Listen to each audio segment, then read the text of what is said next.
My fellow citizens, distinguished guests, and friends across the region, today we stand at a crossroads where geopolitics, economics, and the aspirations of entire peoples intersect. Recent events have sent ripples across our maps and markets. One nation has moved to ban certain foreign investments, signaling a dramatic recalibration of its external economic relations. Two others have announced a bold partnership to knit continents together with a massive tunnel project. These are not isolated stories. They are chapters in a larger narrative about sovereignty, development, regional cooperation, and the rules that will shape our shared future. When a country chooses to restrict foreign investment from a particular partner, it is usually responding to a complex mix of security concerns, economic grievances, political calculations, and public sentiment. Investment is not simply a flow of capital. It brings influence, obligations, and sometimes opaque relationships. For decades, many nations have learned the hard lesson that development financed without safeguards can hollow out domestic capacity, create dependency, and erode public trust. At the same time, foreign capital has the power to accelerate growth, create jobs, and transfer technology when structured properly. The tension between these two truths produces policy choices that can seem abrupt from the outside, but which, from inside the affected country, often reflect deeply felt imperatives. We should therefore read the decision to ban certain foreign investments as a call to rethink the terms of engagement. Sovereignty is not an abstract slogan. It is the capacity to choose development partners that respect local laws, create shared value, transfer skills, and embed transparency. When investment deals are negotiated in secrecy, or when the economic benefits are concentrated in a handful of intermediaries, while locals see only environmental harm or precarious jobs, resentment grows. The response can be defensive, nationalization, bans, or tighter controls, and while these can be blunt tools, they sometimes reflect a legitimate desire to reclaim agency over national assets and future trajectories.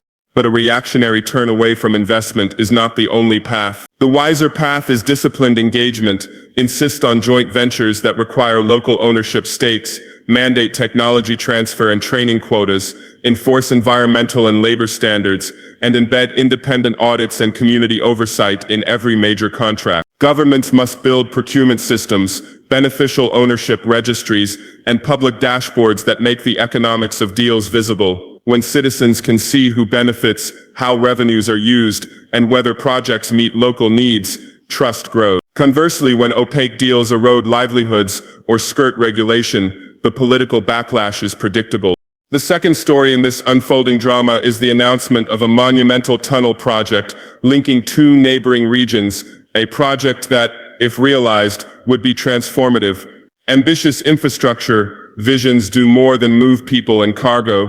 They reconfigure geography itself. A fixed link, a tunnel connecting the continents, would shorten routes, lower transport costs, bolster tourism, deepen trade, and create corridors for energy and data. It would be not merely an engineering feat but a statement of intent that our region chooses integration and connectivity as the engines of prosperity.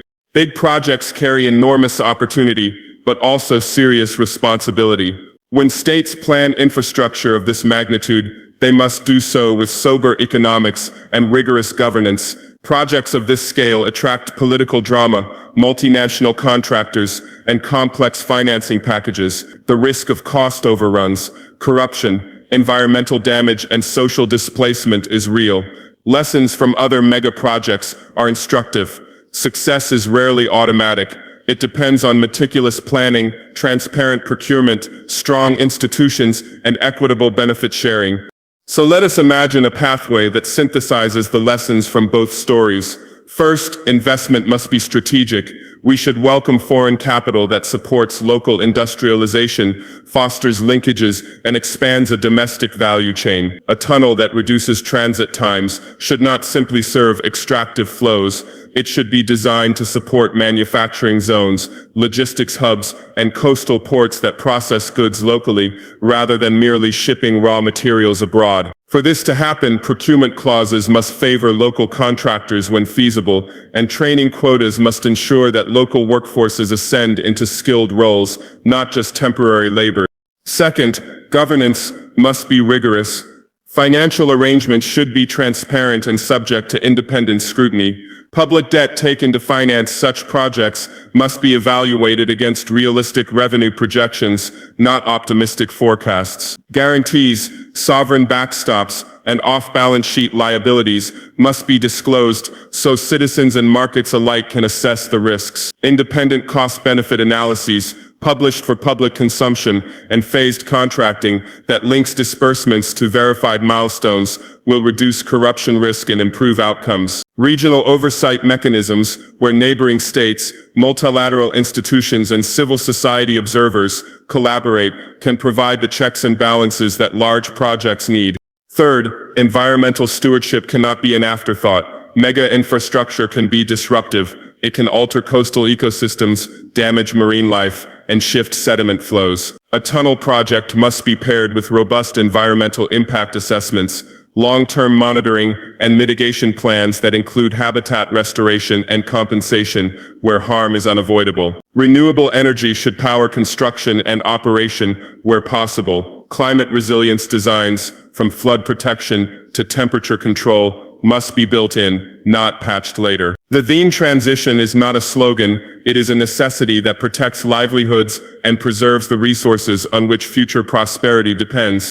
Fourth, social inclusion must define the project's DNA. Infrastructure that fractures communities or displaces families without fair compensation creates social costs that political leaders will pay later. Employment plans should prioritize local hires, with apprenticeships that convert temporary roles into lifelong careers. A portion of project revenues should be earmarked for community development, schools, clinics, water systems, and small business funds that enable local entrepreneurs to capture new market opportunities. Procurement should be designed to include small and medium enterprises rather than concentrate contracts in a few global firms.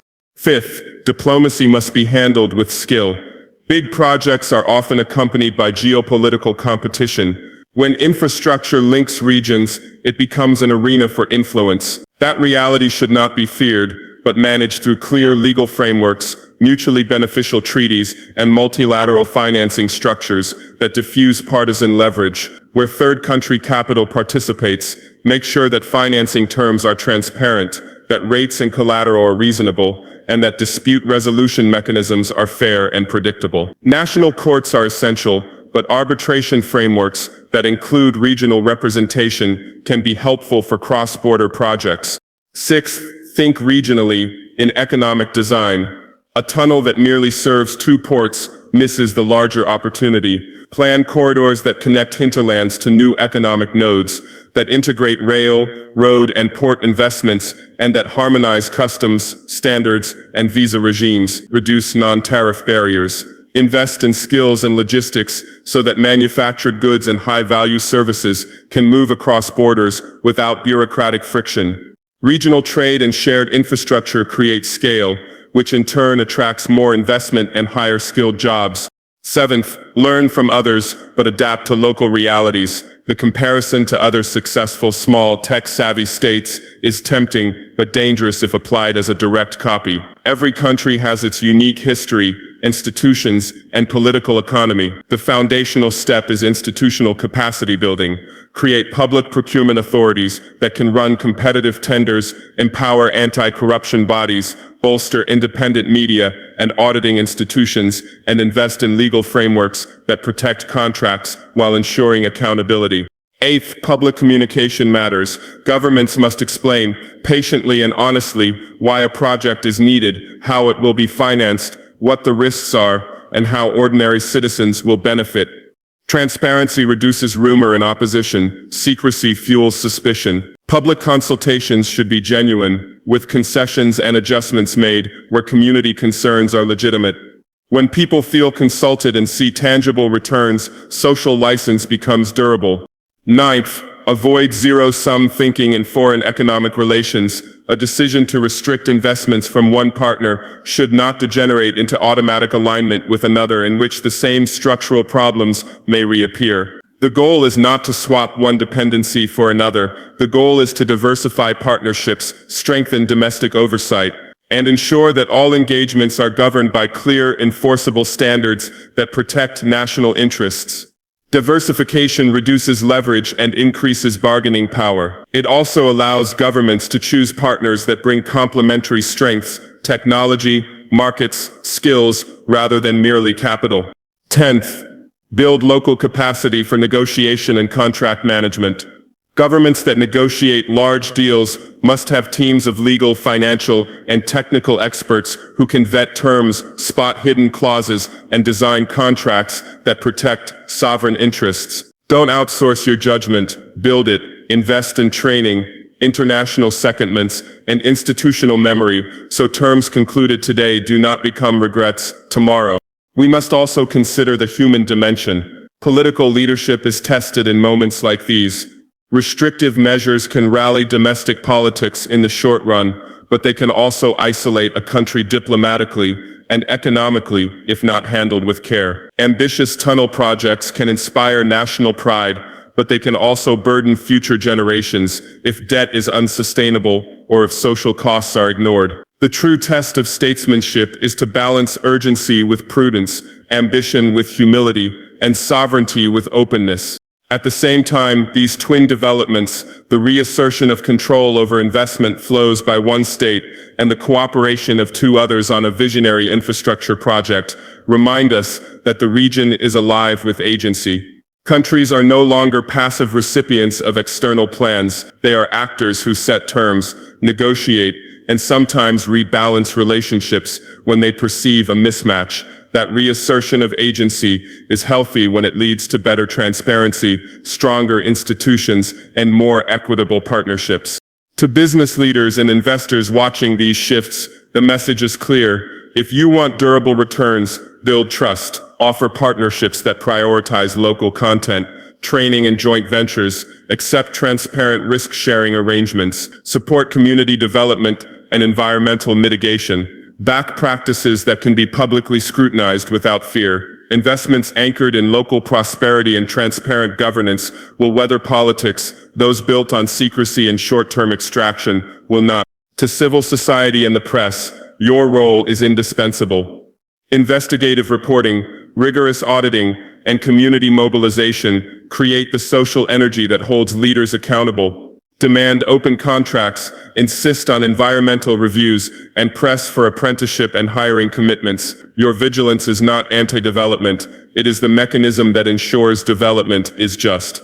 To regional organizations and multilateral partners, do more to provide financing windows that are fair, technical assistance that builds long-term capacity, and dispute resolution frameworks that are impartial. Support projects that unlock regional value chains rather than create enclaves of privilege. Provide guarantees and risk-sharing facilities that lower the cost of capital for infrastructure designed to expand local industry.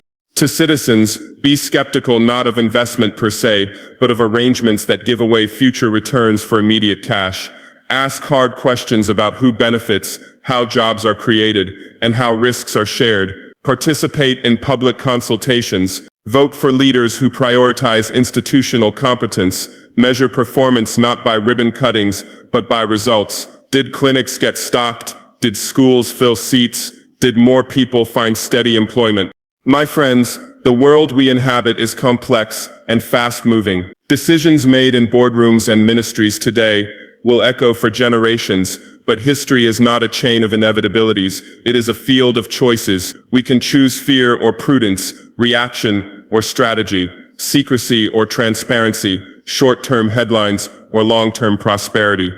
The recent ban on certain foreign investments is a wake-up call that countries must be vigilant in protecting sovereignty. The tunnel project is an invitation to imagine a future of connectivity and shared prosperity. Both messages point to the same conclusion. If we want to build a stable, prosperous, and just region, we must invest in institutions that make wise choices, in laws that make contracts clear, and in people whose skills convert projects into sustainable livelihoods. Let us therefore set 3 commitments for ourselves. Commit to transparent governance in every major deal, commit to inclusive infrastructure that shares benefits broadly, and commit to building the capacity to negotiate, manage, and oversee complex projects in the public interest. Do this, and we will have reconciled sovereignty with engagement, ambition with accountability, and infrastructure with inclusion. In closing, never forget that development is both technical and moral. It requires engineers and auditors, economists and ethicists, ministers and mothers who plant the first seeds. It calls for courage to say no to bad deals, wisdom to forge good ones, and patience to execute them well. The road ahead is not easy, but it is navigable. We have the resources, human, natural, and moral, to steer our nations toward durable growth and to build corridors that connect markets and people without sacrificing the welfare of our citizens. May policymakers choose foresight over expediency. May investors choose partnership over predation. May citizens insist on transparency and demand value for public resources. And may our region find a path where cooperation strengthens sovereignty, where infrastructure empowers communities, and where prosperity is both shared and sustainable. Let us go forward with resolve, with humility, and with an unshakable commitment to the common good. Sovereignty in economic choices is not an abstract slogan. It is the practical right and responsibility of a nation to decide how its resources, markets, and future are shaped. When a government restricts or bans certain foreign investments, it is often acting out of concrete concerns, national security, economic dependency, environmental risk, or public outrage at opaque deals that deliver little local benefit. Such measures are not inherently protectionist. They can be prudent acts of stewardship when designed to safeguard long-term national prosperity. First, sovereignty means setting the terms of engagement. Countries can welcome capital while insisting on rules that protect jobs, transfer skills, and preserve control over strategic assets. Joint ventures with meaningful local ownership, mandatory technology transfer clauses, training quotas, and local procurement requirements turn foreign investment into partnership rather than takeover. These contractual guardrails ensure that investment builds domestic capacity instead of hollowing it out. Second, risk management matters. Some investments carry geopolitical strings or leverage that can compromise policy autonomy. Others may concentrate critical infrastructure under foreign control. A selective approach, screening projects for strategic sensitivity, requiring mitigations for environmental and social impact, and using independent risk assessments, protects national decision-making without reflexively closing the door to beneficial capital. Sovereignty exercised intelligently is not isolation, it is prudent curation. Third, transparency is the sinew of legitimacy. The quickest path from investment to unrest is secrecy. Publish contracts, disclose beneficial owners, make cost-benefit analyses public, and invite civil society oversight. When citizens can see who benefits and why, national choices gain consent. Conversely, secret deals breed suspicion and invite abrupt policy reversals that scare off long-term investors. Fourth, build institutional capacity for negotiation and oversight. Effective ministries need legal, financial, and technical expertise to vet complex proposals.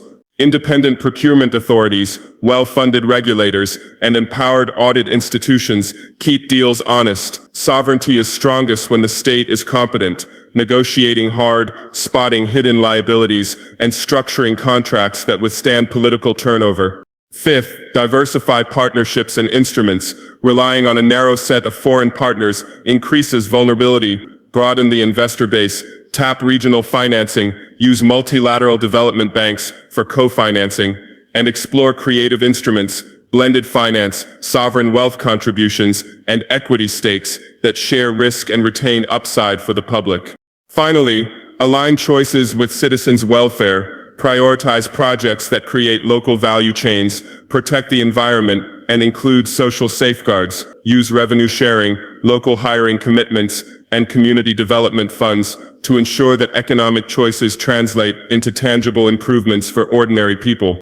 Sovereignty in economic policy is the art of balancing openness with protection, ambition with prudence, and growth with justice. Done well, it turns foreign capital from a short-term windfall into a durable foundation for national development. My friends, strategic infrastructure is more than concrete and steel. It is a lever that can redraw economic maps, shorten distances, and create new markets. A single well-conceived project, a tunnel, a rail corridor, a port, an energy interconnector can unlock productivity across sectors, reducing transport costs, speeding goods to market, enabling value-added manufacturing, and attracting investment that was once deterred by distance and delay. Treated as planning, not prestige, infrastructure becomes a game changer. First, think of scale and connectivity. A tunnel that links regions does not merely shorten a route, it collapses friction. Faster transit lowers logistics costs, raising the competitiveness of local producers. Perishable goods reach markets fresher, manufacturers secure just-in-time supply, and tourism circuits expand. When projects are designed as networks, integrating rail, port, road, and digital corridors, the cumulative economic impact multiplies. Scale changes the types of firms that can invest, turning small, local value chains into regional industries. Second, strategic infrastructure creates permanent demand for skills and services. Construction generates jobs now, but the longer-term prize is the maintenance, operation, and logistics ecosystem that follows. Engineers, port operators, freight forwarders, cold chain technicians, and digital platform managers. If procurement and training are structured to prioritize local content and apprenticeships, the short-term stimulus becomes durable employment and capacity building. Third, project design must bake in inclusive benefit sharing. A game-changing asset should not be an enclave for multinationals. It must link to hinterlands through feeder roads, logistics hubs, and SME access to contracts. Revenue-sharing mechanisms, community development funds, and targeted microfinance enable small farmers and traders to plug into new markets rather than be bypassed.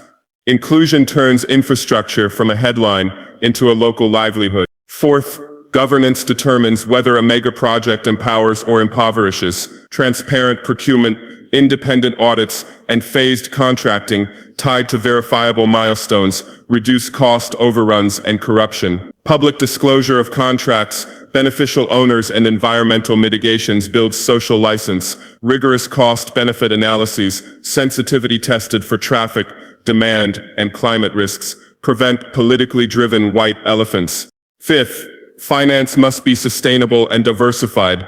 Blend concessional finance, private equity, multilateral guarantees, and commercial loans in ways that avoid unsustainable sovereign risk. Use project finance structures where feasible, with revenue rings that protect taxpayers, and include clear sunset clauses for subsidies. Mobilize local capital through infrastructure bonds to deepen domestic markets. Sixth, environmental and climate resilience are non-negotiable. Design projects to minimize habitat destruction, use green construction practices, and include adaptive measures for sea level rise, floods, and temperature extremes. Infrastructure that fails under climate stress is an expensive liability. Finally, think regionally. Corridor projects that harmonize customs, standards, and regulations create scale and reduce political vulnerability. Collaborative governance across borders spreads benefits and diffuses risks. Strategic infrastructure, when planned inclusively, financed prudently, governed transparently, and built for resilience, becomes a permanent engine of transformation, a game changer that converts geography from a constraint into an asset. My friends, no matter how ambitious the vision or how grand the project, without transparency and governance, progress risks being undermined. History across continents has shown that infrastructure projects, foreign investments, or trade deals can either uplift a nation or weigh it down with debt, corruption, and disillusionment. The difference lies in the way decisions are made, funds are managed, and people are included in the process. Transparency and governance are not abstract ideals, they are practical tools for protecting sovereignty, safeguarding public trust, and ensuring that the benefits of development reach all citizens. Transparency begins with information. Citizens deserve to know how decisions are taken, what contracts are signed, who profits from them, and what risks are assumed in their name. When contracts remain hidden or only a small elite understands the terms, suspicion grows and resentment festers. But when governments disclose agreements, publish audits, and allow independent oversight, they shift power back to the people. This openness builds legitimacy and reduces the chances that projects will be derailed by controversy or mistrust. Governance ensures that transparency is not cosmetic, but effective. Strong institutions, parliamentary committees, independent audit bodies, anti-corruption agencies, and civil society watchdogs serve as guardians against misuse of power. They make sure that deals are not merely politically convenient, but economically sound and socially just. Governance also ensures that rules apply equally. Investors, ministers, contractors, and even foreign governments must be held accountable to the same standards. Without this level playing field, development projects risk serving the few at the expense of the many. But transparency and governance also empower citizens to take ownership of their country's direction. When people are consulted, when communities are engaged in decision-making, projects gain not only social acceptance, but also a sense of shared pride. The community then becomes a protector of the investment, ensuring it endures and thrives. Finally, transparency and governance are shields against external manipulation. Nations that openly show how they govern their resources are harder to exploit. They signal strength, discipline, and sovereignty, forcing foreign partners to negotiate on equal terms. In truth, no project, however grand, will ever be sustainable without trust, and trust can only be built through transparency and governance. It is the invisible foundation beneath every road, every tunnel, every power plant, and every deal. Without it, even the strongest walls will crumble. With it, even the most ambitious dreams can endure. My friends, inclusive development means that every policy, every project, and every dollar spent must answer a simple question: who benefits? If infrastructure, investment, or reform does not improve the daily lives of ordinary people, then it is not development, it is spectacle. Putting citizens first requires designing initiatives so that benefits are widely shared, risks are managed, and access is not a privilege for the few, but a right for the many. Begin with jobs and skills. Big projects must create real work beyond the headline construction phase. That means binding local hiring quotas, apprenticeship programs linked to accredited training, and clear paths from short-term labor to permanent employment. Contractors should be required to partner with local firms and to demonstrate a plan for on-the-job training. Public procurement can be structured as a development tool, award-phased contracts that escalate local content as capacity grows, and publish performance milestones so communities can verify progress. Second, ensure that communities directly adjacent to projects receive tangible returns. Create community development funds financed by a share of project revenues for schools, clinics, water systems, and small business grants. Compulsory social impact assessments done before contracts are signed, followed by binding mitigation plans. Turn promises into enforceable obligations. Compensation for displacement must be fair, timely, and restorative, not a one-off payment that leaves families worse off. Third, design finance and pricing with affordability in mind. User fees, tolls, and utilities should include lifeline rates for low-income households and temporary subsidies for those most affected during construction. Where projects increase land values, capture mechanisms such as value capture taxes or special levies can be used to fund local services rather than allowing windfalls to accrue to speculators alone. Fourth, protect small businesses and informal traders. Large projects should include SME set-asides, simplified bidding support, and microfinance windows to help local suppliers scale. Markets and traders are the backbone of many economies. Policies must avoid displacing them without providing viable alternatives. Fifth, prioritize inclusion across gender, region, and ability.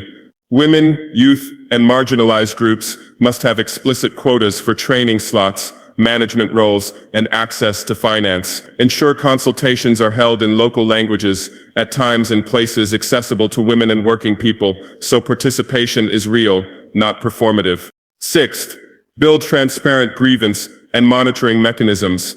A hotline, independent ombuds, and publicly available dashboards let citizens track commitments and demand remedies. Independent audits and civic oversight panels add credibility and deter capture. Finally, measure success by human outcomes. Jobs created, school attendance improved, clinic wait times reduced, incomes raised, and livelihoods protected. If projects do not move these indicators, they need redesign. Inclusive development is not charity, it is smart economics and sound politics. When citizens see their lives improve, social license follows and projects endure. Let us make inclusion the compass of development so that progress is not a headline, but a lived reality for every household. My friends, inclusive development means designing progress so that it touches the lives of ordinary people first, not last. It refuses the idea that big projects automatically trickle down. Instead, it builds mechanisms that intentionally channel jobs, services, and opportunities to households, neighborhoods, and small businesses. Inclusion is both moral and strategic. Projects that leave people behind produce instability, while those that spread benefits build legitimacy and lasting value. Start with jobs. Infrastructure and investment must create pathways to decent work beyond temporary construction. Contracts should require local hiring targets, certified apprenticeship programs, and clear upskilling plans, so a trainee moves from unskilled labor to a certified technician. Public tenders can be structured to award portions of work to local firms and to phase in local content as capacity grows. This turns headline employment into a durable skills base. Make finance work for communities. Small businesses and market traders often lack collateral and cash flow to participate in new supply chains. Establish microgrant windows, accessible credit lines, and invoice financing programs tied to major projects so local suppliers can scale. Use blended finance, combining public guarantees with private loans to reduce risk for lenders while preserving local ownership.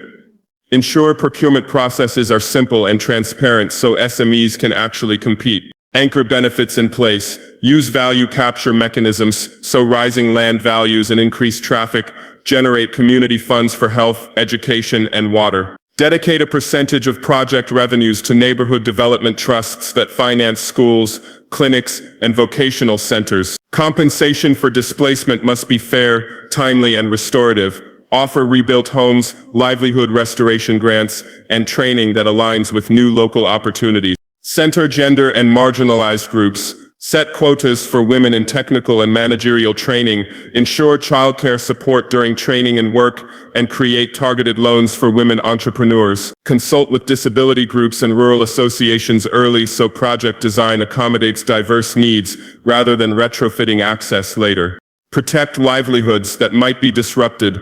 Map informal markets, and craft relocation plans that preserve trading ecosystems. Provide transitional subsidies and business advisory services so micro-entrepreneurs are not pushed out by construction or rising rents.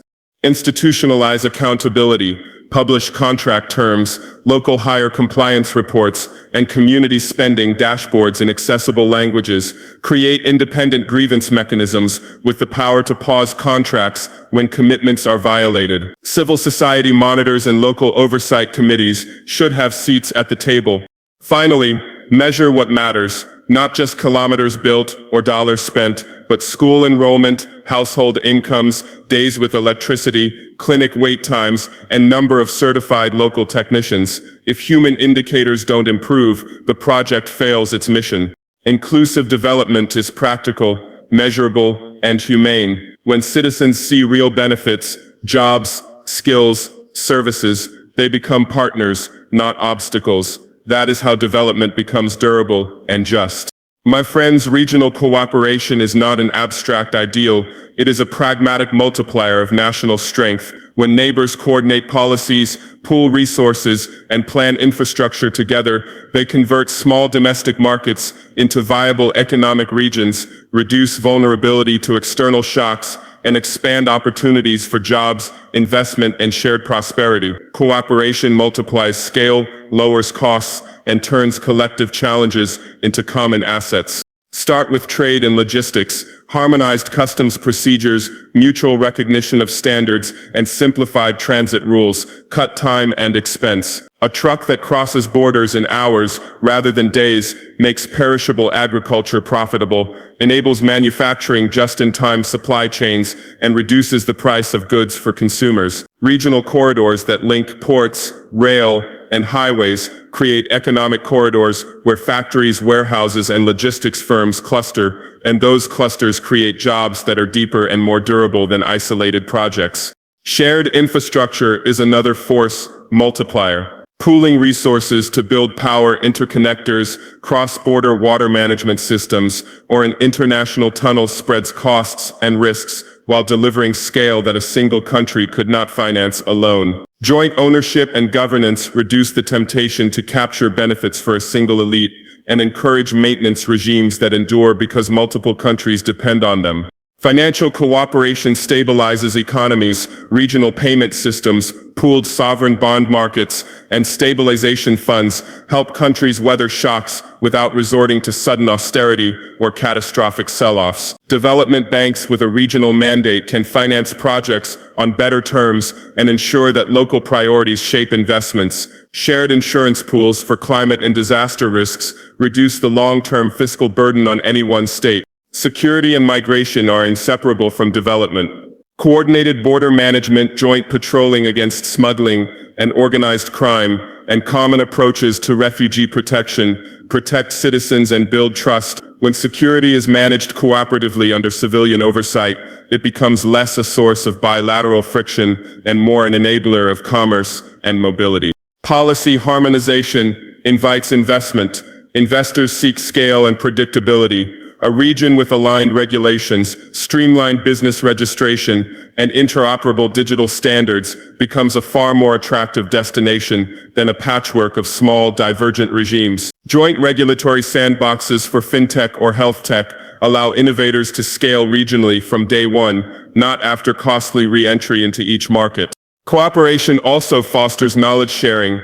Regional centers of excellence in health, education, and technology spread best practices faster than isolated reform. Student exchanges, mutual recognition of professional credentials, and joint vocational programs build a mobile labor force that companies can hire across borders. Finally, regional institutions provide neutral platforms for dispute resolution and collective planning.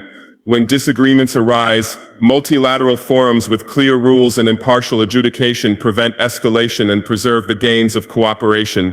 In sum, strength is multiplied when nations act together, trade grows, infrastructure costs fall, finance stabilizes, security improves, and talent circulates. Regional cooperation is not a surrender of sovereignty but a strategic pooling of sovereignty to achieve what none could do alone. In an interconnected world, our future is regional, and building that future is among the most practical and powerful acts of statecraft we can undertake.